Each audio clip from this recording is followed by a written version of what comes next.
Hallelujah, praise the Lord. Good morning. ఈరోజు మోటం బ్లెస్సింగ్స్లో మనం సామెతల గ్రంథము 6:6 చెప్పుకున్నాం.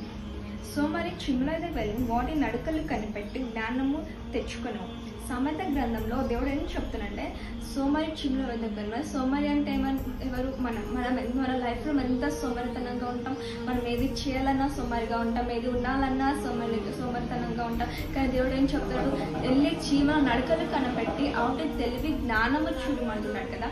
దేవుడు కూడా మన జీవితంలో ఎంతో తెలివి ఇచ్చాడు, జ్ఞానం ఇచ్చాడు. కాబట్టి మనం యూజ్ చేసుకోవట్లేదు. మన సోమరితనం వల్ల, మన లేజినెస్ వల్ల మన లైఫ్స్ కానీ ఏవి కానీ అక్కడనే ఆగిపోతున్నాయి. కానీ దేవుడు ఏం చెప్తున్నాడు, దేవుడు చీమలకు ఒక సరైన దారి చూపించిన ఆ దారిలోనే చీమలు వెళ్తున్నాయి. కానీ మన లైఫ్లో కూడా జీసస్ మనకి ఒక సరైన దారి చూపించింది. కానీ మనం సరైన దానికి వెళ్ళకుండా తప్పు మార్గానికి వెళ్తున్నాం. ఎందుకంటే దుష్టుడు మనకు దేవుని మార్గంలో దేవుని మార్గంకి వెళ్ళేటప్పుడు ఆటంకపరుస్తూ తప్పుడు మార్గానికి పంపిస్తుంటాం.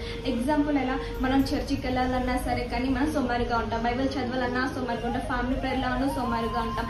చర్చి 10 o'clock స్టార్ట్ అయితే 10, 11 అప్పుడు అట్లా వెళ్తాం. కానీ ఏదైనా ఫ్రెండ్స్ ఫంక్షన్స్ పిలిస్తే కదా తొందరగా అయిపోతుంది, అక్కడ ఏమవుతుందో ఏమో అని తొందరగా మనం వెళ్తూ ఉంటాం కదా.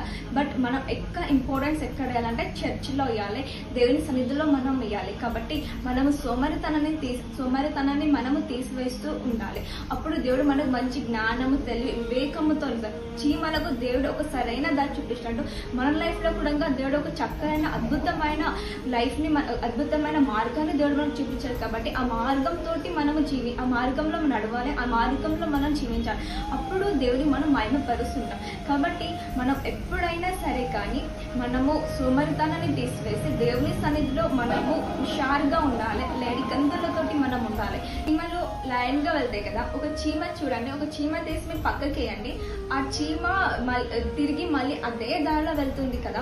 కానీ దేవుడు కూడా మనకు అలాంటి ఒక లైఫ్లో ఒక స్ట్రైట్ వే చూపించినప్పుడు మనము ఆ స్ట్రైట్ వేకి వెళ్ళకుండా పక్క దారిలో వెళ్ళిపోతాం. కానీ మనం అదే దారిలో ఉంటాం, కానీ తిరిగి మనం దేవుడి దారిలో రావట్లేదు.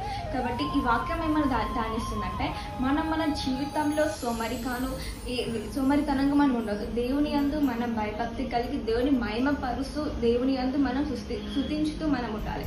Have a wonderful day. God bless you.